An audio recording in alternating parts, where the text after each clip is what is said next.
Hello friends, അസ്സലാമലൈക്കും. എല്ലാവർക്കും എൻ്റെ പുതിയൊരു വീഡിയോയിലേക്ക് സ്വാഗതം. എല്ലാവർക്കും സുഖമാണെന്ന് വിശ്വസിക്കുന്നു. ഞാൻ ഇന്ന് വന്നിട്ടുള്ളത് നുറുക്ക് ഗോതമ്പ് വെച്ചിട്ട് തയ്യാറാക്കിയിട്ടെടുത്തിട്ടുള്ള ഒരു അടിപൊളി കല്ലത്തപ്പത്തിൻ്റെ റെസിപ്പി ആയിട്ടാണ്. വളരെ എളുപ്പം തന്നെ നമുക്കിത് തയ്യാറാക്കിയിട്ടെടുക്കാം. അതുപോലെ തന്നെ നല്ല രുചിയാണ് ഇതൊന്ന് കഴിക്കാനായിട്ട്. അപ്പം നമുക്ക് ഇതെങ്ങനെയാണെന്ന് തയ്യാറാക്കിയിട്ടെടുക്കുന്നതെന്ന് നോക്കാം. അപ്പോൾ അതിനായിട്ട് ഞാനിവിടെ 1 കപ്പ് നുറുക്ക് ഗോതമ്പാണ് എടുത്തു വെച്ചിട്ടുള്ളത്. ഇതിപ്പോൾ ഞാൻ ഒരു 1.5 മണിക്കൂർ കുതിരാൻ വേണ്ടിയിട്ട് വെച്ചിട്ടുണ്ടായിരുന്നു. അപ്പോൾ വെള്ളമൊക്കെ കളഞ്ഞിട്ട് നല്ലപോലെ വൃത്തിയാക്കിയിട്ട് എടുത്തു വെച്ചിട്ടുള്ളതാണ്. ഇനി ഇത് നമുക്ക് ഒരു മിക്സിയുടെ ജാറിലേക്ക് ഇട്ട് കൊടുക്കാം. മിനിമം നിങ്ങൾ ഒരു 1.5 മണിക്കൂറെങ്കിലും ഈ നുറുക്ക് ഗോതമ്പ് കുതിരാൻ വേണ്ടിയിട്ട് വെക്കണം. എങ്കിലേ നല്ല പേസ്റ്റ് പരുവത്തിൽ നമുക്കതൊന്ന് അരച്ചെടുക്കാൻ പറ്റത്തുള്ളൂ. ഇനി അതിലേക്ക് ഒരു 1/2 കപ്പ് വേവിച്ച ചോറും 1/2 കപ്പ് തേങ്ങ ചെരുകിയതും കൂടി ചേർത്ത് കൊടുക്കാം.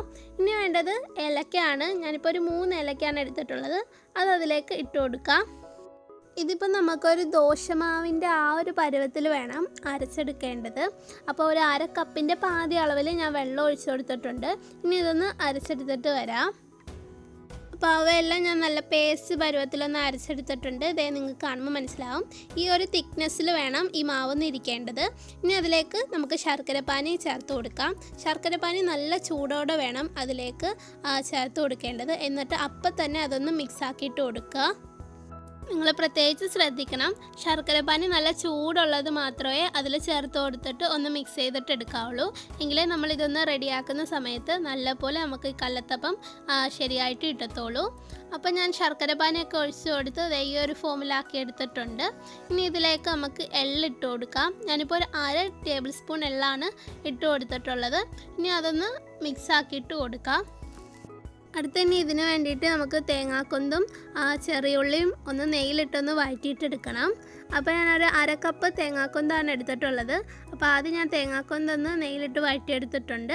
ഇനി അതിലേക്ക് ചെറിയുള്ളി ഇട്ട് കൊടുക്കാം. അത് ഞാനൊരു 1/2 കപ്പാണ് എടുത്തിട്ടുള്ളത്.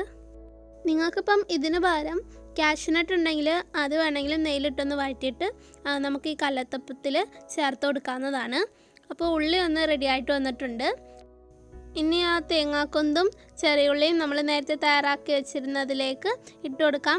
ഇതിൽ നിന്ന് ഞാൻ കുറച്ച് എടുത്ത് മാറ്റിയിട്ടുണ്ട്. നമ്മളിത് കുക്കറിൽ ചേർക്കുന്ന സമയത്ത് അതിൻ്റെ മുകളിലായിട്ടൊന്ന് ഇടാനായിട്ടാണ്. അപ്പോൾ അവ രണ്ടും ഒന്ന് അതിലേക്ക് മിക്സാക്കി കൊടുത്തതിന് ശേഷം ഇനി വേണ്ടത് ബേക്കിംഗ് സോഡയാണ്. അതിപ്പോൾ ഞാനൊരു 1/4 ടീസ്പൂണാണ് ഇട്ട് കൊടുത്തിട്ടുള്ളത്.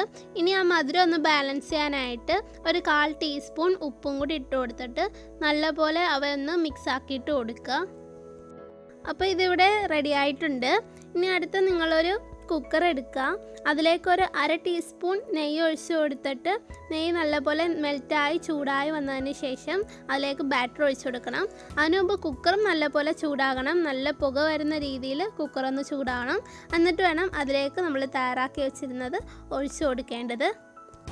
ഇനി അതിൻ്റെ മുകളിലായിട്ട് നെയ്യിലിട്ട് വഴറ്റി വെച്ചിരുന്ന തേങ്ങാക്കൊന്തും ചെറിയ ഉള്ളിയും ഇട്ട് കൊടുക്കാം.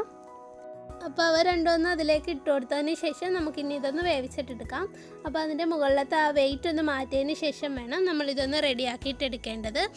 ലോ ഫ്ലെയിമിൽ ഒരു 15 മിനിറ്റ് കഴിയുമ്പം അതിൻ്റെ മുകളിൽ നിന്ന് നല്ല ആവി വരാൻ തുടങ്ങും. അപ്പോൾ ഇത് റെഡി ആയിട്ടുണ്ടെന്നാണ്. അപ്പോൾ നമ്മുടെ ടേസ്റ്റി ആയിട്ടുള്ള കല്ലത്തപ്പം ഇവിടെ തയ്യാറായിട്ടുണ്ട്. ഇത്രയേ ഉള്ളൂ. നല്ല രുചിയാണ് ഇത് കഴിക്കാനായിട്ട്. നുറുക്ക് ഗോതമ്പൊക്കെ ഉണ്ടെങ്കിൽ ഇതേപോലെ ഒന്ന് തയ്യാറാക്കുക. നിങ്ങൾക്കിത് തീർച്ചയായിട്ടും ഇഷ്ടപ്പെടും.